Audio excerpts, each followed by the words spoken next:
reiterar brevemente el llamado que hicimos recientemente a las autoridades del Ministerio de Obras Públicas, así como a las autoridades de la Alcaldía de Santo Domingo Este sobre la falta de iluminación y de señalización lumínica en el paso a desnivel que une a la avenida Hípica con la autopista de las Américas. Hemos recibido quejas de personas que se desplazan por esa zona y que está muy oscuro y peligroso ese tramo tan importante para las personas que residen en esa zona de Santo Domingo Este.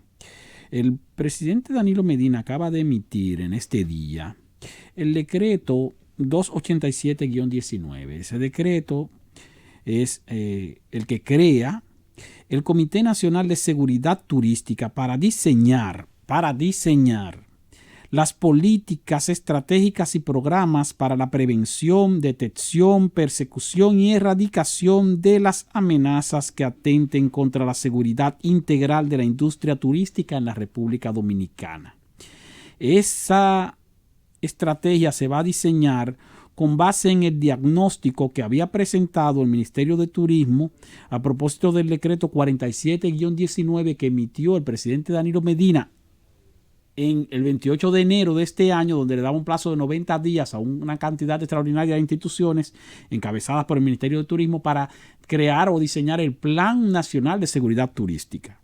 Entonces ahora se emite este decreto, repito, para crear o para diseñar lo que se conoce como el Comité Nacional de Seguridad Turística, que va a diseñar esas políticas. O sea, en enero se emitió el decreto para que procura elaborar un plan de seguridad en las zonas turísticas del país. 3 meses después, pero no 3 meses después, sino 7 meses después, entonces es que el Ministerio de Turismo parece que le entregó o le llevó el diagnóstico al Poder Ejecutivo. Habíamos comentado la semana pasada que incluso esa situación de que todavía no se conocía ese diagnóstico, y entonces el diagnóstico ya se realizó. Ahora se van a diseñar las políticas de seguridad turística y van a involucrarse en ese procedimiento o en ese proceso el Ministerio de Turismo, el Ministerio de Defensa, el Ministerio de Interior y Policía, el Ministerio de Salud Pública, el Ministerio de Medio Ambiente, la Policía Nacional, la Armada de la República Dominicana, el Cuerpo Especializado de Seguridad Turística, el Sistema de Atención de Emergencias 911, el Centro de Operaciones de Emergencia COE, el Instituto Nacional de Transporte Terrestre, la Dirección General de Aduanas, la Procuraduría General de la República, la Dirección General de Migración, el Instituto Nacional de Protección de los Derechos del Consumidor, la Comisión Militar y Policial del Ministerio de Obras Públicas, un representante de la zona ORES y un representante de la Asociación de Tour Operadores, es decir, 18 instituciones, entre ellas 16 instituciones del Estado, coordinadas por el Ministerio de Turismo para diseñar las políticas tendentes a garantizar la seguridad de las zonas turísticas del país. No se establece aquí en qué tiempo se van a diseñar esas políticas. Mientras tanto, entonces, uno asume que no hay seguridad efectiva en las zonas turísticas del país, seguridad ciudadana efectiva en las zonas turísticas del país. O sea, creo, y es una crítica constructiva que estoy haciendo, que esto es como más de lo mismo, y a uno le da cosa porque se entiende que ciertamente hay mucho por hacer. Pero me hace sentir un tanto impotente porque el presidente Danilo Medina ya tiene 7 años gobernando el país en 2 periodos consecutivos. Y el presidente Danilo Medina abogó desde el principio por convertir a la República Dominicana en una potencia turística mayor de la que es en la región del Caribe y convertir al turismo en la locomotora de la economía nacional, con una meta incluso de captar por lo menos 10 millones de turistas cada año en un periodo de una década a partir del año 2012. Eso no se ha logrado. Entonces, si al cabo de 7 años es que se está diseñando un plan estratégico de seguridad en las zonas turísticas que no tenemos en el ámbito nacional, entonces entiendo que fue un fallo de parte del gobierno porque esperó demasiado tiempo para iniciar ese proceso. Eso tal vez debió hacerse el mismo primer año de gobierno del presidente Danilo Medina, a finales del 2012, principio del 2013. Pero bueno, es mejor tarde que nunca. Ahora, no sé qué tan efectivas serán todas estas instituciones que ya existen y que muchas de ellas tienen el mandato precisamente de garantizar la seguridad ciudadana tanto en el país como en las zonas turísticas, para crear entonces un nuevo diagnóstico de las cosas que se supone que ya se sabe que hay que hacer. Pero bueno, ese es otro tema, no voy a profundizar mucho sobre eso. Otro tema que quiero tratar brevemente es el de la situación de la economía en la República Dominicana y la admisión que vimos que ha hecho el Banco Central de que ciertamente ha habido una desaceleración de la economía y los motivos de esa desaceleración de la economía, entre los cuales se cita la situación de descrédito que sufrió el país como destino turístico, principalmente a principios de este año, lo reconoce el Banco Central, pero reconoce también el Banco Central de que un factor que afectó o incidió en la desaceleración de la economía dominicana fue el panorama o el clima o el ambiente político que se creó principalmente entre los meses de marzo y julio de este año.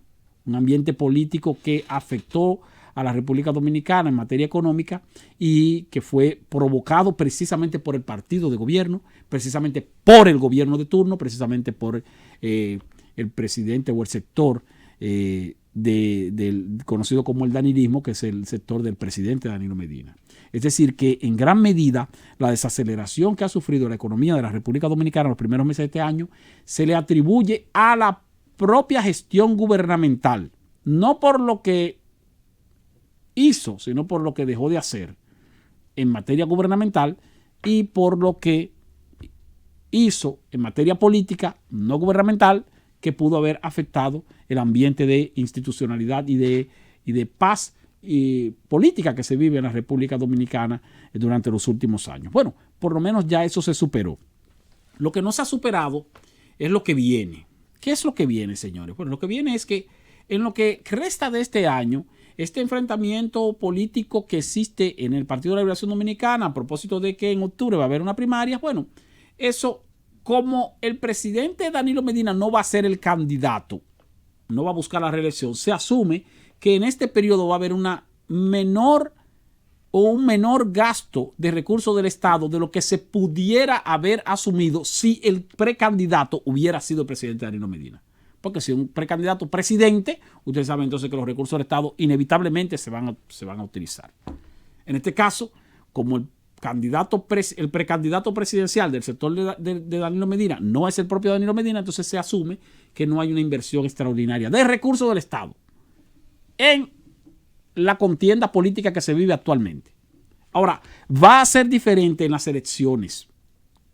O sea, en la campaña política por las elecciones para elegir al presidente, no para elegir al candidato. Me refiero al próximo año, a la primera mitad del próximo año.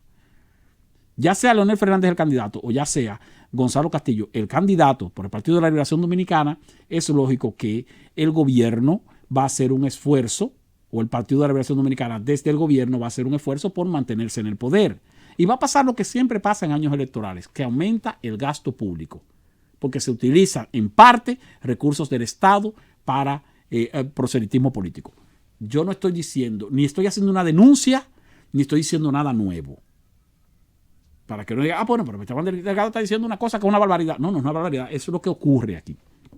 Por lo tanto, en los años electorales siempre aumenta el déficit fiscal, en los años electorales siempre se desacelera el crecimiento de la economía mediante sectores productivos y se produce una especie de crecimiento, por el movimiento económico que implica la campaña electoral per se. Tanto el movimiento económico de parte de partidos de la oposición como del movimiento económico de parte del partido de gobierno, que es donde mayor movimiento económico hay. Y eso es independientemente de quién sea el candidato. Y esa situación la vamos a tener entre enero y febrero, porque va a haber unas elecciones municipales en febrero.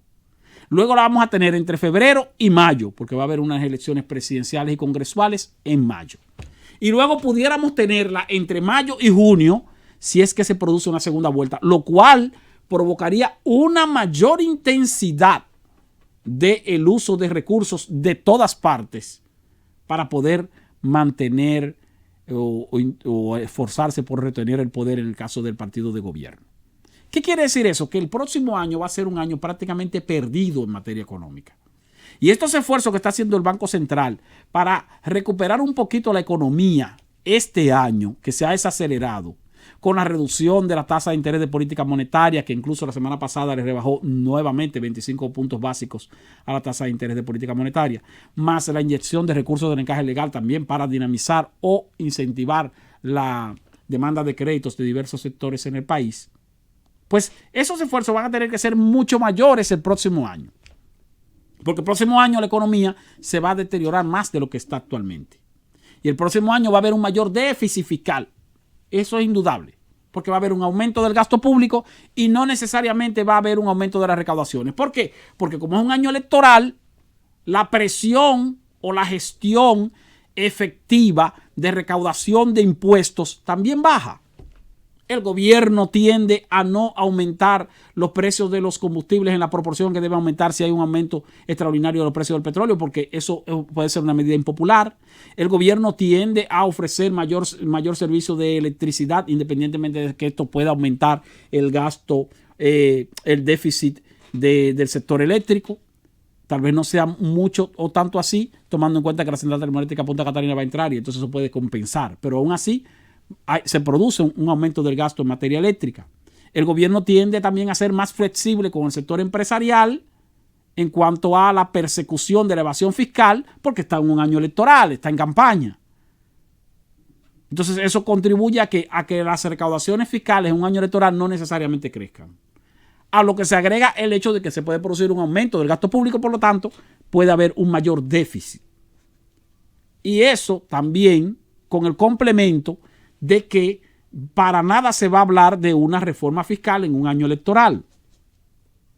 En resumidas cuentas, señores, gane quien gane las elecciones del próximo mayo o del próximo junio, después de ese periodo electoral y después de que el gobierno de turno haga todos los ajustes que tenga que hacer antes de entregar el poder tanto a un presidente de su partido como a un presidente de la oposición, sea quien sea, el 16 de agosto, a partir de ahí aquí se va a hablar de ajustes. A partir de ahí aquí se va a hablar de situaciones de constreñimiento económico. A partir de ahí aquí se va a hablar entonces de la necesidad de mejorar la calidad del gasto, de buscar la forma de reducir el gasto público, de buscar la forma de aumentar las recaudaciones y de buscar la forma de cargarle a este pueblo nuevas medidas de corte fiscal para poder equilibrar el deterioro que indefectiblemente va a tener nuestra economía en un año electoral, como ocurre siempre durante todos los años electorales. Así que preparémonos para tener un año 2020 de fiesta y jolgorio en la primera mitad y luego de reflexión en la segunda mitad para enfrentarnos a un año 2021 de muchas restricciones en materia económica.